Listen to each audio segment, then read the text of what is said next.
গণেশ উল্টে গেল। উনি এখন ক্ষমতায় এসেই উনি ওনাদের হলো যে প্রথম দিনই বলল যে এই সংস্কার গুলো পরে, আমরা সংবিধানের বাইরে এক চুলো যাব না।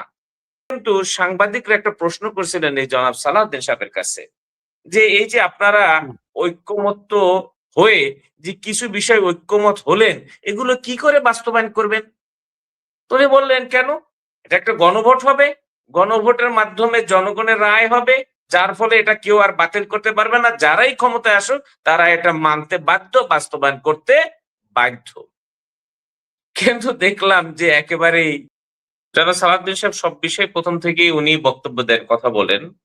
কেন উনি বলেন আমি জানি না। যদিও বাংলাদেশে এখন একজন আইনমন্ত্রী আছে। আমরা বিগত দিনে দেখেছি এই জাতীয় বিষয়গুলো সবসময়ের জন্য আ আম আইনমন্ত্রী কথা বলতেন। আগে একটা সরকারের সময় বিএনপি সরকারের সময় ব্যারিস্টার মওদুদ সাহেব উনি ছিলেন আইনমন্ত্রী।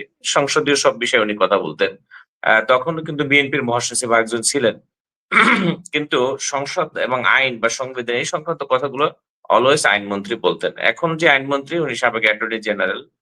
উনিও অনেক হয়তো বিজ্ঞ একজন আইনজীবী। কিন্তু উনি একেবারেই দেখছি যে মুখ তালা মেরে রেখেছে, কথা বলেন না। সমস্ত কথাই শুরু থেকেই কথা বলছেন সালাউদ্দিন সাহেব। এই জিনিসটাও আমার কাছে অত মানে পছন্দসই মনে হয় নাই, মানুষের কাছেও হয় নাই। কারণ যার কথা তাকেই বলা উচিত। যার যে বিষয় সংসদ বিষয়ক যে মন্ত্রণালয় বা এই জাতীয় যে সেই কথা বলুক। আসেন এবার মূল কথায় আসি। দেখেন, ১ম যেদিন এই সালাউদ্দিন সাহেবের কথাই বলি যে উনি যখন ১ম দিন যেদিন শপথ নিলেন, আগের দিন যখন চিঠি পেলেন নির্বাচন কমিশন থেকে, এই চিঠির কপিটা আমার কাছে আছে। নির্বাচন কমিশন সেখানে চিঠিতে স্পষ্টই বলেছিলেন যে সংবিধান সংস্কার পরিষদের শপথও হবে এবং সংসদ সদস্য হিসেবে শপথ হবে।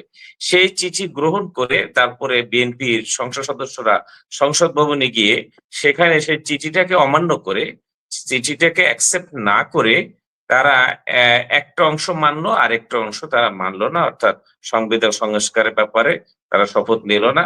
আ সেদিনই বোঝা গেছে যে বিএনপি আসলে এই জুলাই সনদ বাস্তবায়নের ব্যাপারে নির্বাচনের আগে ১ বছর ধরে যা বলেছে আর এখন কি বলছে সেটা ওই মর্নিং শোজ দ্য ডে। অর্থাৎ শপথের দিন সকাল ১০টার দিকে জনাব সালাউদ্দিন সাহেবের সেই কয়েক মিনিটের বক্তব্যই স্পষ্ট হয়ে গেছে যে বিএনপি গত ১ বছর যা বলেছে আর সেই জায়গায় তারা থাকছেন না। এটা অনেকটাই দিনের আলোর মতো পরিষ্কার হয়ে গেছে। ৮ মাস ধরে দেখেন ঐকমত্য কমিশন প্রায় ৩০ টি দলের প্রতিনিধিদের নিয়ে সে অনেক লম্বা চওড়া বৈঠক হয়েছে এই জুলাই সনদ। জুলাই সনদটা কেন? জুলাই সনদটা কেন? জুলাই আন্দোলন যখন হলো তখন একটা সবচেয়ে গুরুত্বপূর্ণ একটা বিষয় সবার সামনে চলে আসলো। সেটা কি? যে আমরা শাসক নয়, শাসন পদ্ধতির একটা পরিবর্তন হইতে হবে। শাসন পদ্ধতি যদি পরিবর্তন না হয়, কারণ আওয়ামী লীগ বা শেখ হাসিনা কিন্তু অনেকটা ভোটেই সে কিন্তু ক্ষমতায় আসছিলেন ২০০৮ সালে। তো এসে কি হলো? সেই শাসক সে হয়ে গেল স্বৈর শাসক। এটা কেন হলো? এই শাসন পদ্ধতির দুর্বলতার কারণে। তখন সমস্ত বিজ্ঞ ব্যক্তিরা এবং একই সাথে রাজনৈতিক ব্যক্তিরা এবং অন্তর্বর্তী সরকারের দায়িত্বশীল ব্যক্তিরা সবাই বলল যে ভাই, নির্বাচন আপনারা সবাই বলছে তাড়াতাড়ি নির্বাচন দেব, নির্বাচন দেন, দিলাম। তা নির্বাচন দিলে যদি সেই আগে তাহলে তো আবারও সেই স্বৈরশাসক ফ্যাসিস্ট চলে আসবে। তোমরা তাই তো, তাহলে কি করতে হবে? তাহলে ওই তন্ত্রটাকে চেঞ্জ করতে হবে আইনটা। তো ঠিক আছে, তাড়াতাড়ি করেন, নির্বাচন করতে হবে। তো তাড়াতাড়ি করা শুরু হলো। তো করতে আলোচনা করতে ৮ মাস সময় নিল। কারণ তখন কিন্তু এই সংবিধানের এত দোহাই এই শব্দগুলো আমরা তখন শুনতে পাই নাই। তখন কিন্তু জনাব সালাউদ্দিন সাহেবের মুখে এত সংবিধানের দোহাই আমরা শুনতে পাই নাই। যে সংবিধানে তো এইটা আছে, ওইটা আছে। কারণ তখন সংবিধানের কথা বললে তাহলে নির্বাচন করতে হয় ২৯ সালে। তখন সংবিধানের কথা বললে ইউনিট সরকার বলে কোনো সরকার থাকে না। তখন সংবিধানের কথা বললে ঐক্যমত্য কমিশন বলতে কিছু থাকে না। তখন সংবিধানের কথা বললে এই আলোচনা বা প্রসঙ্গই থাকে না। তখন প্রধানমন্ত্রী শেখ হাসিনাকে মেনে নিতে হয়। এইজন্য তখন কোন সংবিধানের কথা তার মুখ থেকে বের হতো না। তো যাই হোক, তখন এই সংবিধানের বাদ দিল। কেন বাদ দিল সংবিধান বাদ? তখন কি করলো, তাহলে একটা ঐক্যমত্য তৈরি করলো যে সংবিধান ওগুলো পরে ঐক্যমত্যের ভিত্তিতে তারা বলল যে সংবিধানের ভিত্তিতে নির্বাচন করলে তো 29 সাল পর্যন্ত অপেক্ষা করতে হবে, তাহলে সংবিধানের পরিবর্তে ঐক্যমত্যের ভিত্তিতে নির্বাচন হবে। তারপরে সেই ঐক্যমত্য কমিশন হলো, সেই আলোকে কিছু সংস্কার হলো, সেই তাদেরই পরামর্শে এবং সেই সংস্কার বা ঐক্যমত্যর যে সভাপতি অর্থাৎ অন্তর্বর্তী সরকারের তৎকালীন প্রধান উপদেষ্টা, তিনি নির্বাচনের আয়োজন করলেন। এবং ওই সময় কিন্তু সাংবাদিকরা একটা প্রশ্ন করছিলেন এই জনাব সালাউদ্দিন সাহেবের কাছে যে এই যে আপনারা ঐক্যমত্য হয়ে যে কিছু বিষয় ঐক্যমত হলেন, এগুলো কি করে বাস্তবায়ন করবেন? উনি বললেন, কেন? এটা একটা গণভোট হবে, গণভোটের মাধ্যমে জনগণের রায় হবে, যার ফলে এটা কেউ আর বাতিল করতে পারবে না, যারাই ক্ষমতায় আসুক তারা এটা মানতে বাধ্য, বাস্তবায়ন করতে বাধ্য। কিন্তু দেখলাম যে একেবারেই গণেশ উল্টে গেল। উনি এখন ক্ষমতায় এসেই উনি ওনাদের হলো যে প্রথম দিনই বলল যে এই সংস্কার গুলো পরে, আমরা সংবিধানের বাইরে এক চুলো যাব না।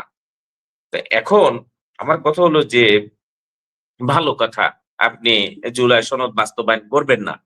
আপনাদের যে নেতা, বর্তমান প্রধানমন্ত্রী জনাব তারেক রহমান, উনিও তো রংপুরের একটি জনসভায়, উনি উত্তরাঞ্চলের একটি জনসভা, রংপুর না দিনাজপুরে বোধহয় একটা জনসভায় কিন্তু উনি গণভোটের পক্ষে ভোট চাইলেন।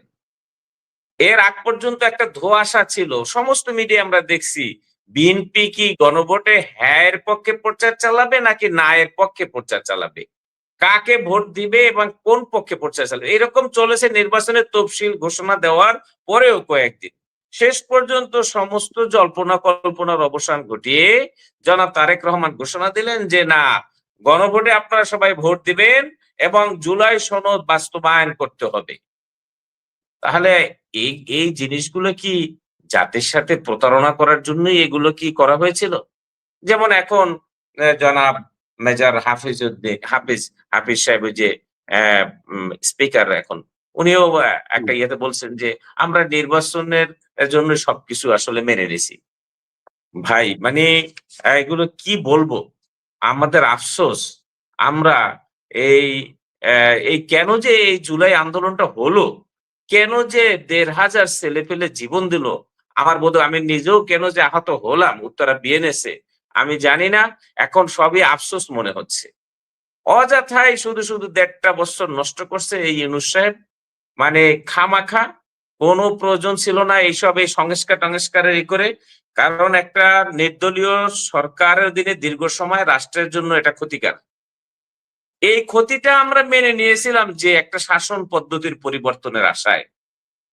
এই ক্ষতিটা আমরা মেনে নিয়েছিলাম যে এই নির্বাচনে অনেক কারচুপির অভিযোগ থাকার পরও মেনে নিয়েছিলাম যে যাক, তারপরও জুলাই সনদ যদি বাস্তবায়ন হয় তাহলে ভবিষ্যতে আবার একটা সুন্দর একটা রাষ্ট্র ব্যবস্থা গঠন হবে, আর ফ্যাসিস্ট স্বৈরাচার হবে না। তা এখন দেখলাম যে আসলে এই আমাদের স্যাক্রিফাইসের কোনো মূল্য নাই। এই জুলাই যে শহীদদের, তাদের জীবনেরও কোনো মূল্য রইল না। আচ্ছা, রাষ্ট্রপতি সাহেব নাসির ভাই, সালাউদ্দিন সাহেব কিন্তু এটাও বলেছেন যে জুলাই সনদ অক্ষরে অক্ষরে ওনারা পালন করবেন। আজকে আইনমন্ত্রী যিনি, উনিও বলেছেন যে জুলাই সনদ অক্ষরে অক্ষরে পালন করবেন এবং এনসিপি জুলাই সনদের যে ব্যাখ্যা দিচ্ছেন সেটা অর্ধেক দিচ্ছেন। ওই বিষয়টা নিয়ে সংসদ আলোচনা হবে। বিএনপি জুলাই সনদ অক্ষরে অক্ষরে পালন করবেন। তাহলে কি আসলে বিএনপি বাস্তবায়ন করবে না বা বিএনপি জুলাই সনদের বিপক্ষে যাবে, এরকমটা কি বলা যায় ওনাদের এই বক্তব্যগুলো শোনা? ওই যে বললাম, ওনারা তো গণভোটের পক্ষে প্রচার চালিয়েছিলেন। তা গণভোটটা কি ছিল? ওনারা বলছেন যে গণভোটের প্রশ্নগুলো বুঝে মানুষ উত্তর দেয় নাই, তারপর প্রচার চালালেন। গণভোট ২/৩ ভোট পেয়ে বিজয়ী হলো। এখন ওনারা বলছেন যে মানুষ এগুলা না বুঝে ভোট দিয়েছে। আবার ওনারা বলছেন যে আমরা বাস্তবায়ন করব, কিন্তু ওনারা সংস্কার পরিষদের শপথ নিলেন না। আবার পরোক্ষভাবে থার্ড পার্টিকে দিয়ে হাইকোর্টে এটার এগেনস্টে রিয়েক্ট করা হলো। তাহলে কোনটাকে গ্রহণ করব মনির ভাই, আপনি বলে দেন যে কোন বক্তব্যটাকে সরকারের আমরা মূল বক্তব্য হিসেবে ধরে নিব? রবিউল ভাই নিশ্চয়ই বলতে পারবেন, আজিজ ভাই বলতে পারবেন, আমার মাথায় কাজ করে না। যে কোন বক্তব্যটা, কারণ এত মানুষ তো বক্তব্য শুনছে দ্বিচারিতা, মানে দুইটা হয়, ওনারা তো দুই না 3-4 রকমের বক্তব্য দিচ্ছে ভাই। দুই রকমের হলো, একটা কথা ছিল যে ডাইনে যাবো না বামে যাবো, তো ওনা তো কখনো ডানে যায়, কখনো বামে যায়, কখনো সামনে যায়, কখনো ব্যাকে যায়। মানে কোনটা যে করবে, কোনটা করলে পরে এই সরকারের ক্ষমতাটা পাকাপোক্ত থাকবে, কত সাল পর্যন্ত, একজন তো তাদের সংসদ সদস্য ঘোষণাই দিয়েছে যে 42 সাল পর্যন্ত তারা ক্ষমতায় থাকতে চায়, তাদের নেতাকে প্রধানমন্ত্রী রাখতে চায়, যেটা আগে আওয়ামী লীগের নেতারা বলতো যে বা শেখ হাসিনা তারা 41 সাল পর্যন্ত, এবার তারা ওটার 1 সাল যোগ করে 42 সাল বলছেন জয়নাল আবেদিন সাহেব। এখন ওনাকে কিন্তু আমার দল থেকে সতর্ক করা হয়েছে এই বক্তব্যটার জন্য।